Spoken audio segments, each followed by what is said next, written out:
주님의 평안이 여러분들의 삶에 가득하시길 기도합니다. 사랑하는 여러분, 여러분들의 삶에 혹시 영적인 침체가 있지 않으십니까? 영적인 침체는 죄를 짓게 하고 하나님과의 관계를 소원하게 만듭니다. 혹시 여러분들의 삶에 영적인 침체 가운데 있으시다면 오늘 말씀을 통해서 다시금 하나님과의 관계가 회복되어지시길 기도합니다. 우리는 코로나 시대를 살고 있습니다. 코로나 이전에는 영적인 침체가 있을 때엔 공동체 안에서 이것을 해결할 수 있는 기회들이 있었습니다. 예배와 모임, 선교와 훈련, 공동체 안에서 드려지는 이 모든 시간들을 통해서 나를 돌아보고 다른 사람을 통해서 다시금 영적인 힘을 내는 경우가 있었습니다. 하지만 우리는 지금 코로나 시대를 살아가면서 공동체에 대해서 소중하게 생각하지 못하고 있지 않나 생각해 봅니다. 홀로 신앙생활하는 것이 익숙해져 있고 또 공동체 안에서 나눌 수 있는 시간과 여건이 되지 못하다 보니까 오히려 영적인 침체가 왔을 때 그것을 극복할 수 있는 어떠한 것도 우리의 주변에서는 없는 것입니다. 사실 그것은 매우 안타까운 일입니다. 코로나로 인해서 우리의 공동체적인 모임과 예배가 마치 모니터 앞에 있는 것으로만 다 해결해야만 하는 이 순간들이 참 안타깝습니다. 그래서 때로는 영적인 침체기에 있다라는 소식을 듣게 되면 그곳이 어디든지 간에 전화를 하거나 아니면 소포를 보내거나 아니면 방문을 해서라도 그 영적인 침체에서 다시 소생시키고자 하는 마음이 막 불일 듯 일어납니다. 여러분, 우리는 결국엔 이 영적인 싸움에서 민감해야 됩니다. 성도의 삶은 영적으로 깨어 있어야 됩니다. 자, 그렇다면 영적인 침체기에 있는 혹 여러분들 중에 그러한 분들이 있다면 어떻게 우리는 다시 이 마음을 영적으로 충만해질 수 있을까요? 오늘 그 해답을 오늘 말씀을 통해서 찾기를 소망합니다. 오늘 말씀의 본문은 아사왕의 두 번째 종교개혁입니다. 아사왕은 유다의 세 번째 왕이었습니다. 총 41년 동안 재위를 했고요. 이 시간 동안에 이 아사왕에 대한 평가는 대체로 선한 왕으로 평가되어집니다. 하지만 그의 말년에 그는 북이스라엘이 쳐들어온다라는 소식을 듣고 다메섹 왕을 의지합니다. 그리고 발에 병이 들었을 때 하나님을 의지하지 않고 의원을 의지하는 어리석음을 보입니다. 결국 그는 그렇게 죽게 됩니다. 하지만 아사왕의 전반기 사역이라고 할 수 있는 재위 10년에서 15년까지는 그는 하나님 앞에서 선과 공의를 행하려고 노력했던 왕입니다. 이 기간에 두 차례의 종교개혁을 그는 실행합니다. 첫 번째 그 종교개혁에서는 그는 우상을 척결합니다. 그리고 백성들에게 명하여서 하나님을 찾게끔 합니다.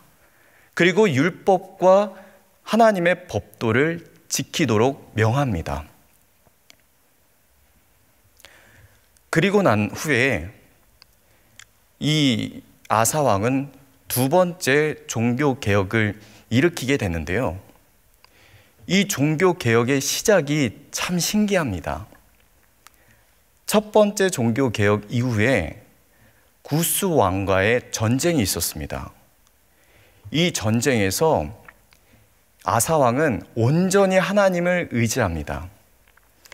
온전히 하나님을 의지함으로 구스왕과의 이 전쟁에서 승리합니다.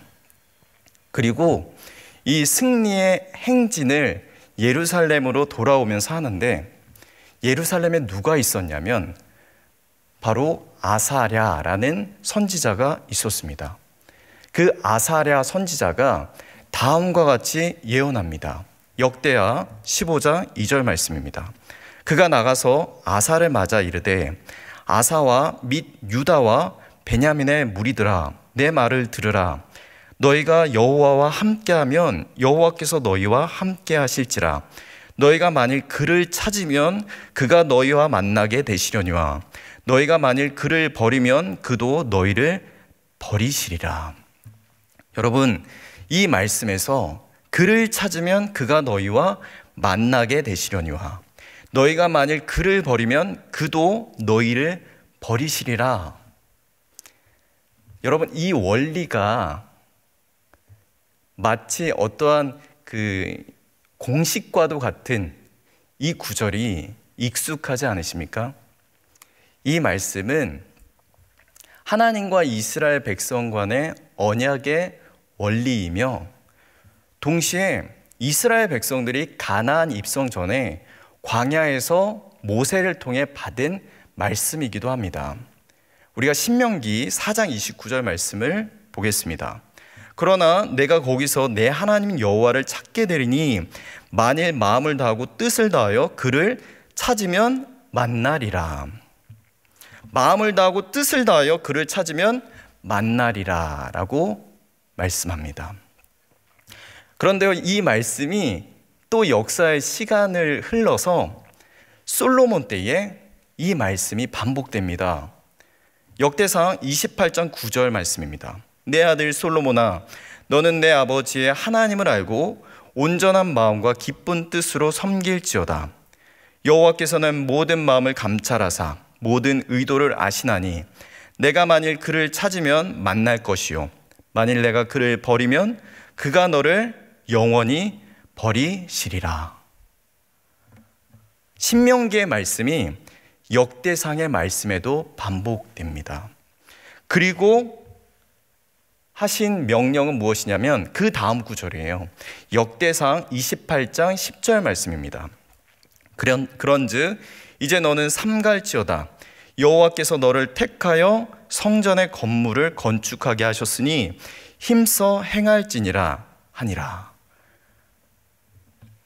신명기에서 하셨던 그 말씀을 가지고 솔로몬에게 말씀하신 후에 내리신 명령이 무엇입니까? 성전 건축입니다. 여러분, 여기에서 우리는 성전의 목적을 발견할 수 있습니다. 성전의 목적은 무엇입니까?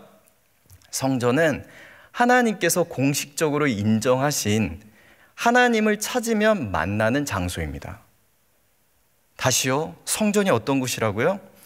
하나님을 찾으면 공식적으로 하나님을 만날 수 있는 그 현장, 그곳이 바로 성전입니다. 여러분, 우리가 이 말씀을 기억하면서 다시 아사랴의 예언으로 돌아가겠습니다. 아사랴가 그를 찾으면 그가 너희와 만나게 되시려니와 너희가 만일 그를 버리면 그도 너희를 버리시리라. 이 예언을 들은 아사 왕은 어떠한 반응을 했냐면 첫 번째는 우상을 척결합니다. 그리고 두 번째가 성전을 정결하게 합니다. 그리고 온전한 예배를 드려요.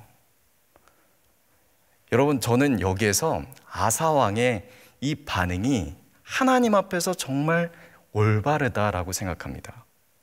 왜냐하면 그는 아사랴의 예언을 듣고 난 후에 이 예언이 그의 선조 때에 이미 있었던 예언의 반복임을 알고 그의 선조가 갔던 그 길대로, 하나님이 원하셨던 그 길대로 먼저 성전을 거룩하게 해야겠다라고 다짐한 것이죠.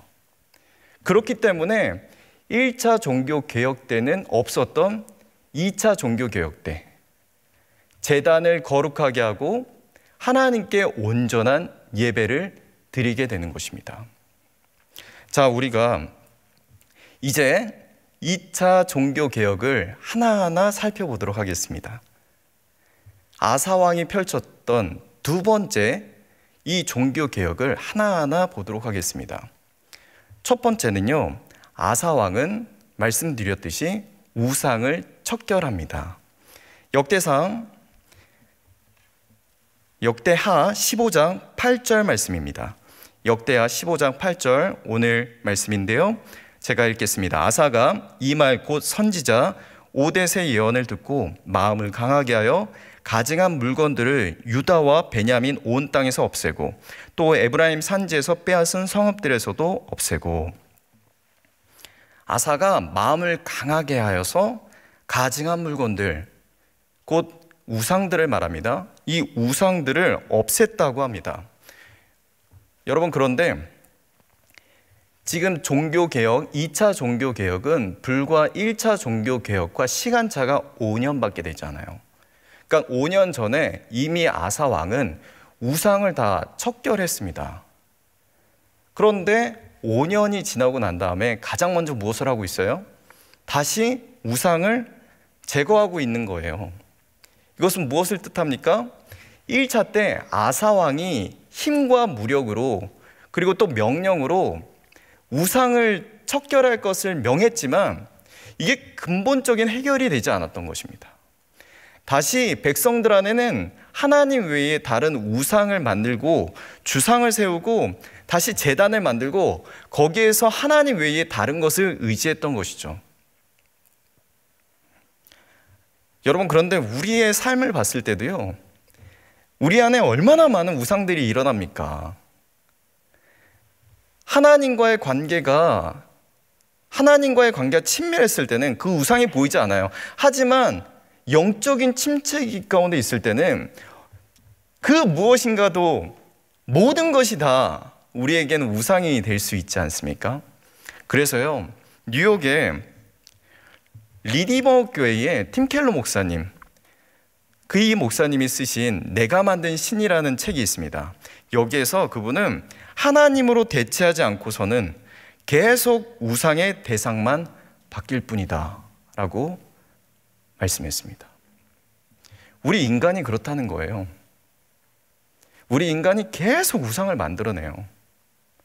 여러분, 그렇기 때문에 우리가 영적으로 하나님 앞에서 정직하게 다시 돌아봐야 되는 것은 혹시 내 안에 하나님 외에 다른 어떠한 우상이 있지 않은가?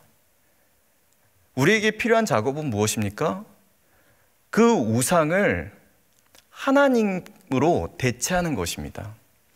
예수 그리스도의 보혈을 의지하며 회개하며 온전히 하나님을 의지함으로 그 자리에 다시금 하나님께 그 자리를 내어놓게 하는 것이에요.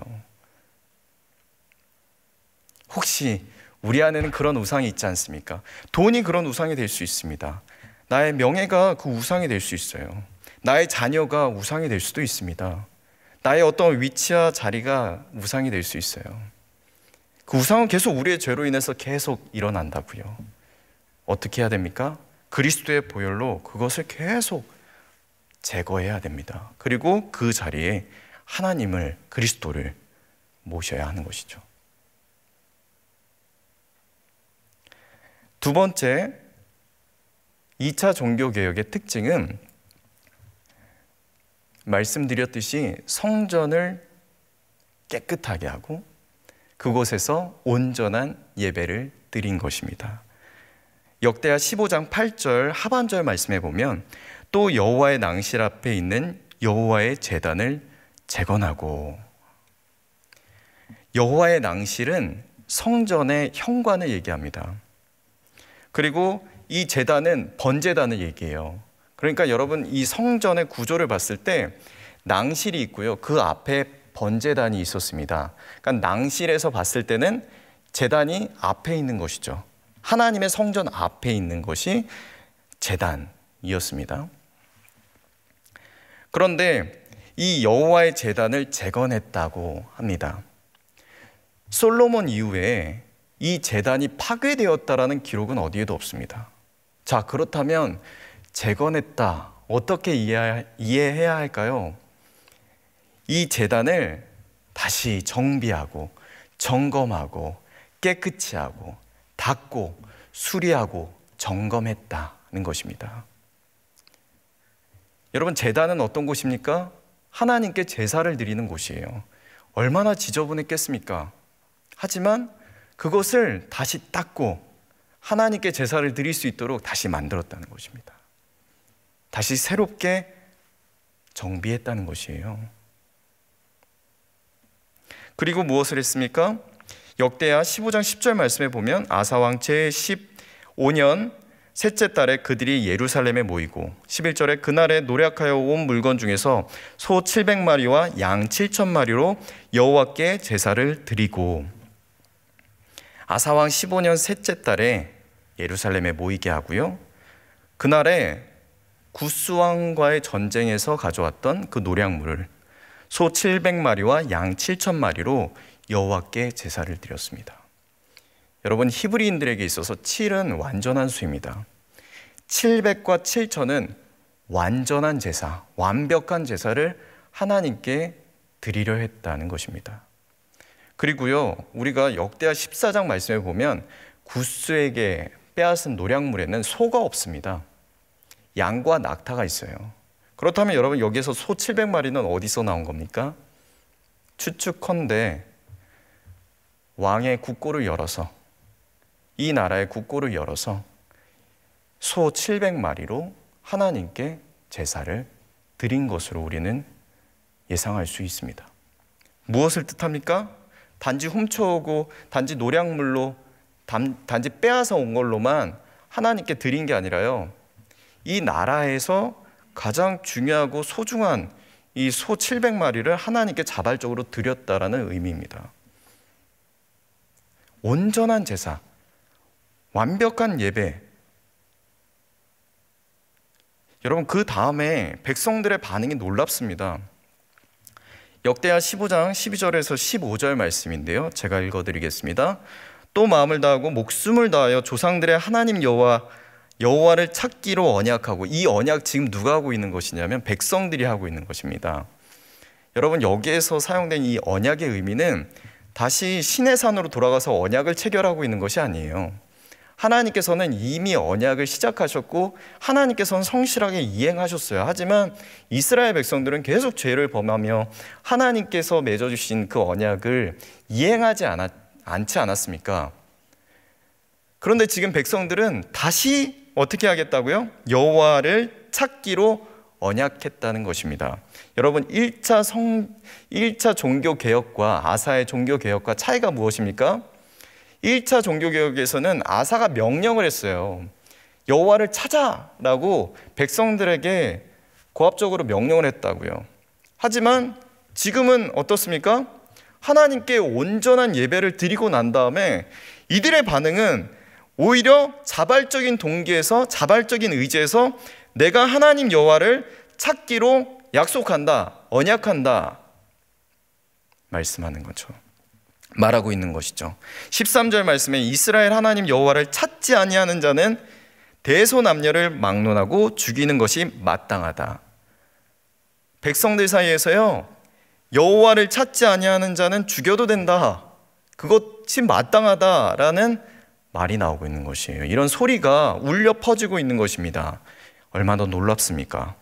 14절에 무리가 큰 소리로 외치며 피리와 나팔을 불어 여호와께 맹세하며 온 유다가 이 맹세를 기뻐한지라. 무리가 마음을 다하여 맹세하고 뜻을 다하여 여호와를 찾았으므로 여호와께서도 그들을 만나 주시고 그들의 사방에 평안을 주셨더라. 그들의 사방에 하나님께서 평안을 주셨습니다. 이스라엘 백성들의 이 자발적인 헌신, 자발적인 의지, 자발적인 하나님께 대한 언약, 다시금 하나님을 찾겠다라는 이 고백, 여러분 어떻게 나온 것입니까?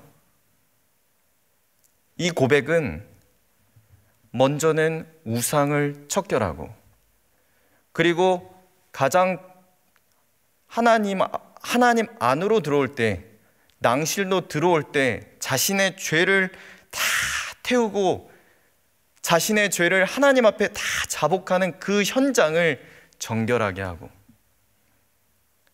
그리고 하나님 앞에서 온전한 예배를 드렸을 때, 온전한 하나님께 향한 이 고백을 드렸을 때 그들 안에는 자발적인 이런 회개의 운동이 일어났던 것이죠. 영적 각성이 펼쳐지고 있는 것입니다. 여러분, 저는 오늘 이 말씀을 가지고 두 가지를 기억하기를 소망합니다.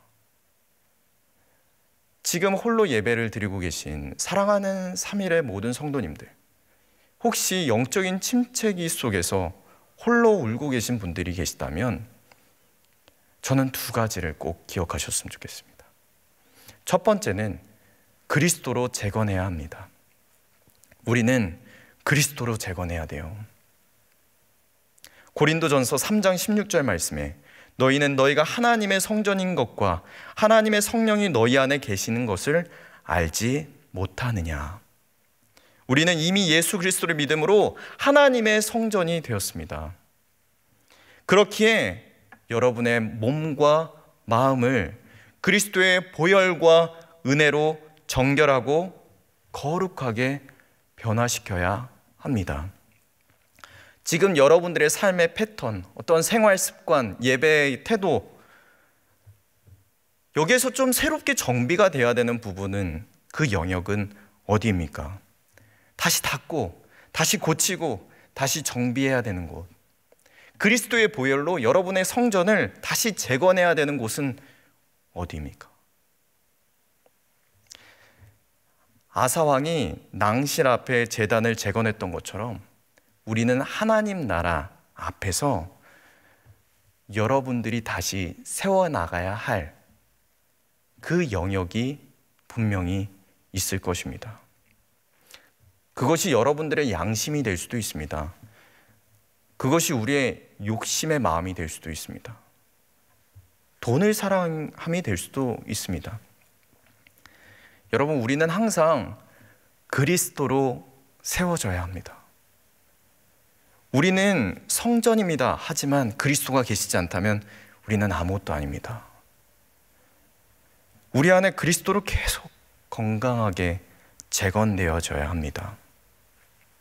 아사왕이 말년에 왜 하나님을 의지하지 않고 다른 어떠한 사람이나 의원을 의지했을까요?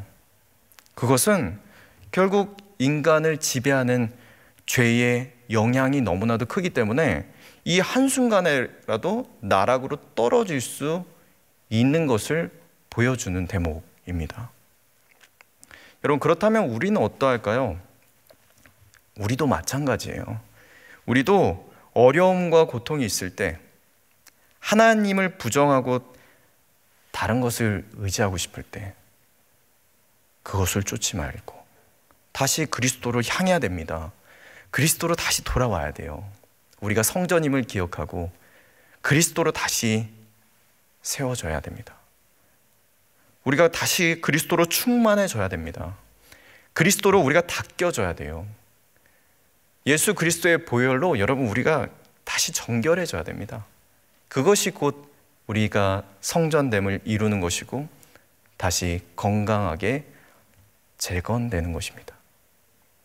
여러분, 혹시 여러분들의 양심이나 여러분들의 마음이나 여러분의 육체가 병들고 더럽혀져 있다면 그리스도의 보혈로 다시금 하나님께 의지하시고 성령의 충만한 도움을 구하시면서 회개하는 밤이 되시길 축복합니다.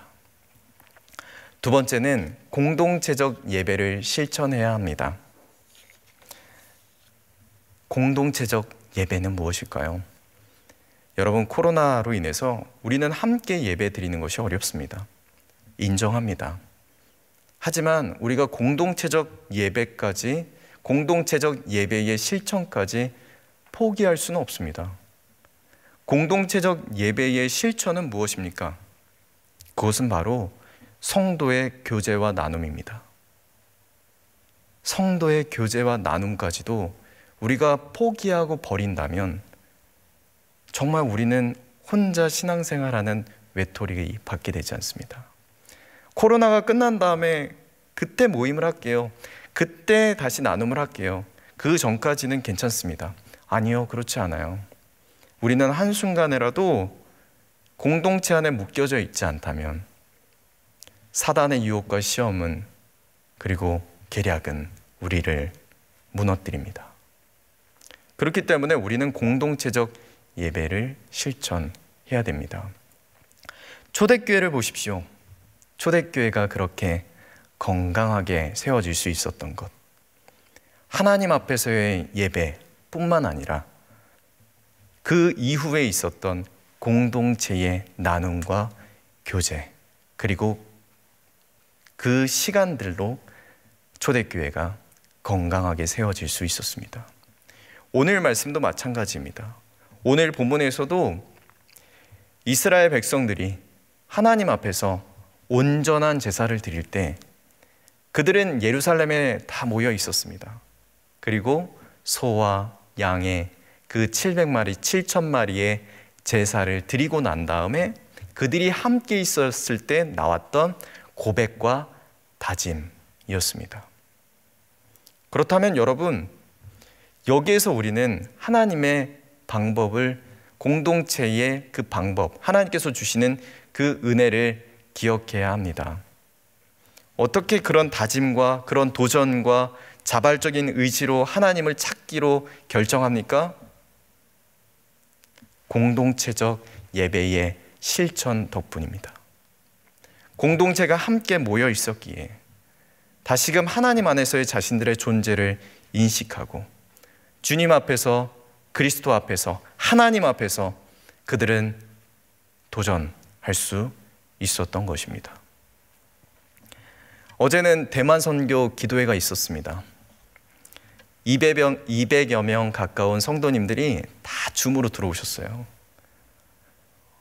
그리고 그 기도회 안에서 줌에서 함께 기도하는 모습을 보면서 정말 큰 은혜를 받았습니다. 그리고 시간이 지난 다음에 소회의실로 흩어지셨습니다. 단 30분 교제할 수 있는 시간이 있었어요. 저는 방송실에서 이 나눔을 하시는 것을 이제 보았습니다. 그런데 정말 큰 은혜가 있었습니다.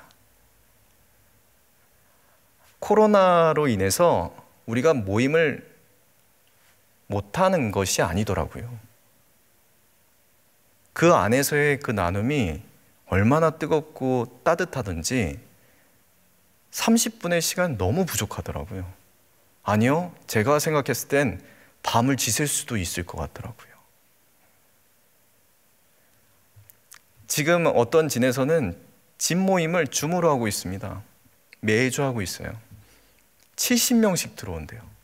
소회실로 나눠진다고 합니다. 놀랐습니다. 여러분, 우리가 안 하는 것입니다.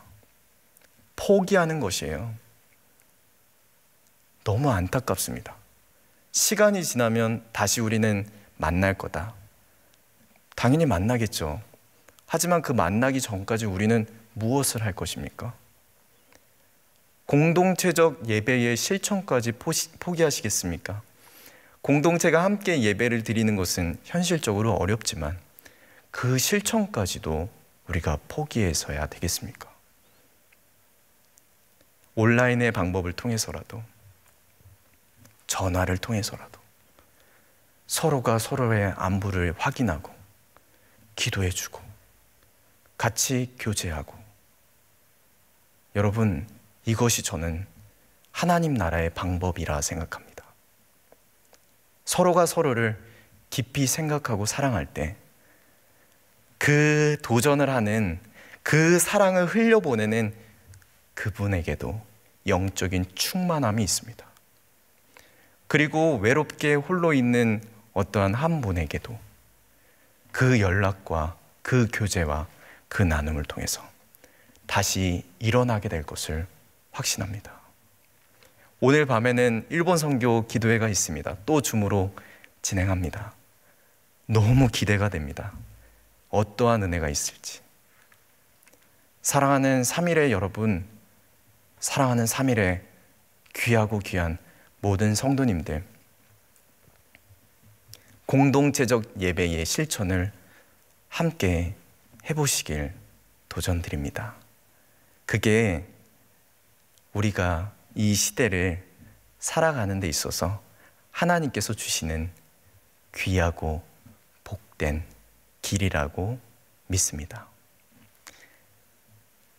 영적인 회복 어떻게 될 수 있습니까? 말씀의 결론입니다. 개인을 돌아보며 우상을 그리스도의 이름으로 제거하고 성령으로 충만히 채우시고 공동체적 예배의 실천을 도전해 보며 그렇게 주님 앞으로 나아가시는 여러분 되시길 기도드립니다. 함께 찬양하겠습니다.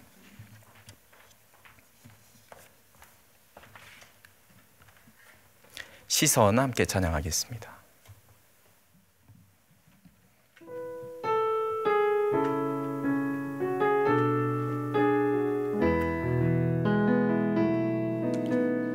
내게로부터 눈을 들어 주를 보기 시작할 때 주의 일을 보겠네. 내 작은 마음 돌이키사 하늘에 꿈꾸게 하네. 주님을 볼 때 모든 시선을 주님께 드리고 살아계신 하나님을 느낄 때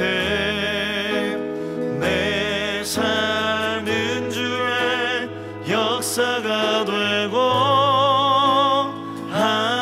하나님이 일하기 시작하네. 이 나를 변화시켜 모든 두려움 사라질 때 주의 일을 보겠네. 황폐한 땅 한가운데 황폐한 땅 한가운데서 주님 마음 알게 되리. 주님을 볼 때 모든 시선을 주님께 드리고 전능하신 하나님을 느낄 때 세상은 주의 나라가 되고 하나님이 일하기 시작하네. 모든 시선을 주님께 드리고 살아계신 하나님을 느낄 때 내 삶은 주의 역사가 되고 하나님이 일하기 시작하네. 모든 시선을 주님께 드리고 전능하신 하나님을 느낄 때 세상은 주의 나라가 되고 하나님이 일하기 시작하네. 여러분, 이 시간에 우리가 함께 기도할 때 우리의 내면 안에 있는 어떠한 우상이 있다면 예수 그리스도의 보혈을 의지하며 회개하며 기도하겠습니다. 하나님, 내가 그 어떠한 것도 의지하지 않고 온전히 하나님을 바라보며 하나님 중심의 삶을 살겠습니다. 다짐하는 여러분 되시길 축복합니다. 더욱이 우리가 기도할 때 혹 내 주변의 사람들, 우리의 팀원들, 우리의 조원들, 우리의 진원들 놓치고 있었던 지체들이 있다면 코로나로 인해서 우리가 모임을 못하는 것이 아니라 그들에게 따뜻한 또 섬김의 마음이 없었다는 것을 인정하며 다시금 우리 3일의 공동체를, 모든 공동체를 성령으로 충만히 보호하여 주시고 더 깊은 또 사랑과 나눔과 은혜가 있는 우리 모든 공동체 될 수 있게 달라고 함께 기도하며 나가겠습니다. 또한 여러분이 가지고 나오신 모든 기도의 제목을 놓고 기도하시다가 그 자리에서 일어나시겠습니다. 함께 주여 한번 외치고 기도하시겠습니다. 주여